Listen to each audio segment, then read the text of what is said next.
ډېرو محترمو او عزتمندو مسلمانانو، نن د زړه د پوره کېدو وظیفه، د زړه هر خواهش، هر ارمان بم د دې وظیفې سره الله جل شانه پوره کړي. دا د الله جل شانه یو نوم دی. تاسو به د دې وظیفه کیدای شي نه وي کړې محترمو. نن د دې وظیفه تاسو شروع کړئ انشاءالله، چې الله جل شانه به ورسره ستاسو حاجتونه پوره کړي، ستاسو د زړه مرادونه به ورسره الله جل شانه پوره کړي، او ستاسو جایز کم چې حاجات دي، یعنی د ګناه نه علاوه، هغه به الله جل شانه دې وظیفې سره پوره کوي. وظیفه د اسم اعظم ده، د الله جل شانه نوم دی المهیمن، او محترمو د دې معنی دا د نگهبان. محترمو چې الله جل شانه ستاسو نگهبان شي، نو بیا تاسو سره غم کوئ، تاسو سره بیا ټینشن کوئ. د دې وظیفې سره به الله جل شانه ستاسو ټینشنونه او غمونه ختم کړي. السلام علیکم ورحمت الله وبرکاتو. ډېرو محترمو او عزتمندو مسلمانانو، په دین میینو خویندو وروڼو، تاسو به انشاءالله ښه روغ جوړ به الحمدلله. په هر وخت کې د الله تعالی شکر ویستل پکار دی په روغ صحت باندې. او پاتې شي وظیفې، نو الله جل شانه د انسان مصلحت ته ګوري، د انسان زړه ته ګوري، نو الله جل شانه د هغې موافق ده په باره کې فیصلې را لیږي محترمو. یا څنګه چې د انسان اعمال به رخیږي، نو هغه رنګې الله جل شانه فیصلې را لیږي.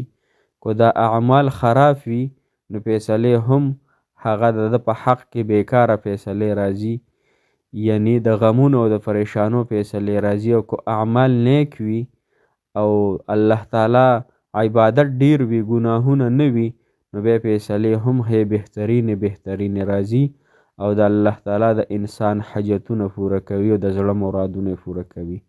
که یو انسان ولاړ وي په یو میدان کې، یو بره کاڼي ولي یا لوټي وروي د ځان د پاسه، ځمکې نه رالي او خپل سر باندې بادوي، نو لوټي به پرې را پرېوځي، کاڼي به پرې را پرېوځي.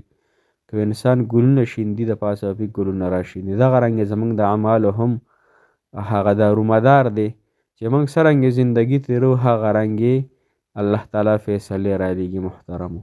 نو اول خو خپله زندګي سمه جوړه کړو، د اسلام موافق، د دین موافق، بیا به د الله تعالی د فیصلې هم هغه ښکلې مزیدارې راځي او احسنې به راځي محترمو. او وظیفې به هم قبلوي. ډېر خلک داسې دي وظیفې نه قبلیږي، وظیفې کاروي نه کوي. زړه م ستړی شو، کله یو وظیفه کوو کله بله کوو محترمو. د وظیفو سره سره خپل ځان برابر کوي، خپل ځان د آخرت د فصل طرفګار کوي. د دنیا د عارضی زندګۍ پسې منډې مه وهئ، دا به د الله تعالی مفتو کې درکوي محترمو. چې کله انسان د الله تعالی په عبادت باندې ځان منور کړي محترمو. نن چې کومه وظیفه ده المهیمن، دا د الله جل شانه نوم دی. ثاني یو ټکی دی المهیمنو، نگهبان. تابانی یو نگهبان دی. څوک دی؟ رب العالمین دی محترمو. د دې وظیفې طریقه کار دا دی چې کوم سړی حاجت لري، د زړه مقصد لري، صحیح شوه، دی به غسل وکړي. د غسل نه پس به دی غسل دی ته وایي لامبلو ته، دی به ښه ښکلې طریقې سره ولامبي، بیا به 2 رکعته صلات حاجت مونځ وکړي، او د زړه په صدق سره، د زړه په درد سره، او د زړه په غم سره به 100 وارې دا اسم مبارک د الله تعالی د پاره وکړي، چې الله تعالی ظاهر هم پاک دی او باطن هم، یعنی الله جل شانه به د ظاهر هم پاکی او باطن به هم پاکی.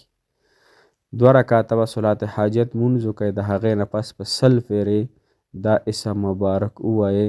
نو الله جل شانه چې ستاسو ظاهر او باطن پاک کي.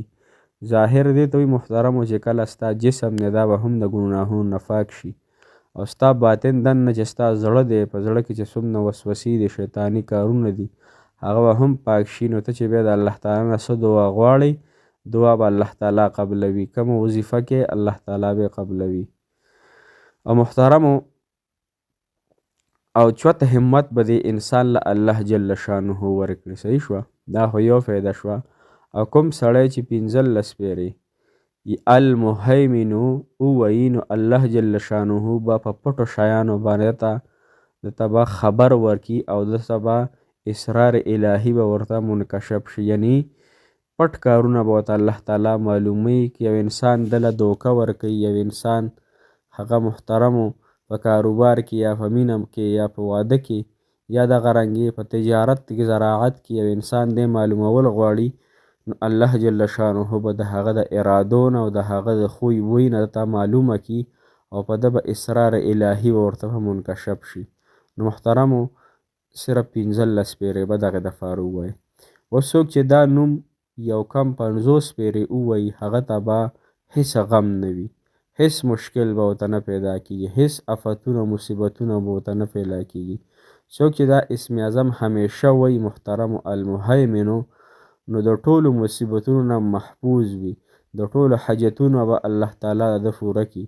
اوس که یو انسان وایي چې د دې زه ختم کوم محترمو نو دا د روزانه 314 پیرې وایي د مازدیګر د مونځ نه پس نو دی چې څه غواړي انشاءالله چې د هغه یو مازدیګر کې به ورته الله جل شانه ورکړي. محترمو اوس که یو انسان دی هغه وایي چې زما حاجت دی بالکل په احسن طریقې سره پوره شي، هغه د روزانه 1111 مرتبه المهیمنو لفظ وی 1111 مرتبه مخکې د 11 پیرې درود ابراهیمي وی، وروسته د 11 پیرې درود ابراهیمي وی او منځ کې دی 1111 پیرې المهیمنو او بیا د الله تعالی په دربار کې په عاجزۍ سره دعا کوي د خپل حاجت دپاره او دغې دعا نه مخکې هم درود شریف ویل پکار دي، وروسته هم چې هر څو پیرې تاسو وایي نو انشاءالله چې دا تاسو به ډېرو لږو ورځو کې او د منټونو او د ګنټو په حساب سره به الله جل شانه دې وظیفې سره ستاسو حاجت پوره کړي. محترمو د هر قسم محبت دپاره هم تاسو ویلی شئ، د زړه مرادونو حاجتونو دپاره هم ویلی شئ، الله جل شانه به درته ډېره ورکړه درکړي. محترمو د الله تعالی دربار ډېر لوی دی، د الله تعالی ذات لوی دی، د الله تعالی صفات حقیقي دي. محترمو الله ذات حقیقي ذات دی، لہذا په دغې طریقې سره تاسو دا وظایف خپل کئ انشاءالله چې لږ ورځو کې به تاسو ته خپل حال معلوم شي او حاجتونه به مو سره پوره شي. محترمو موږ تاسو ته دعاګانې کوو د الله د رضا دپاره تاسو موږ ته کوئ چې الله تعالی زموږ حاجات هم پوره کړي، ستاسو حاجات هم پوره کړي. هر سړی ګناهګار دی، د ګناهونو توبه الله تعالی ته وباسو. هر کله چې ګناه وشي فورا توبه ویستل پکار دي او په ګناهونو باندې زړورتیا مه کوئ، دغه رنګې په پټه پټه باندې ګناهونه مه کوئ ځکه الله تعالی په هر یو خبره باندې خبردار دی. الله مو خوشحاله ساته، الله ستاسو ډېر زیات خوشحاله کړي. جزاک الله خیره.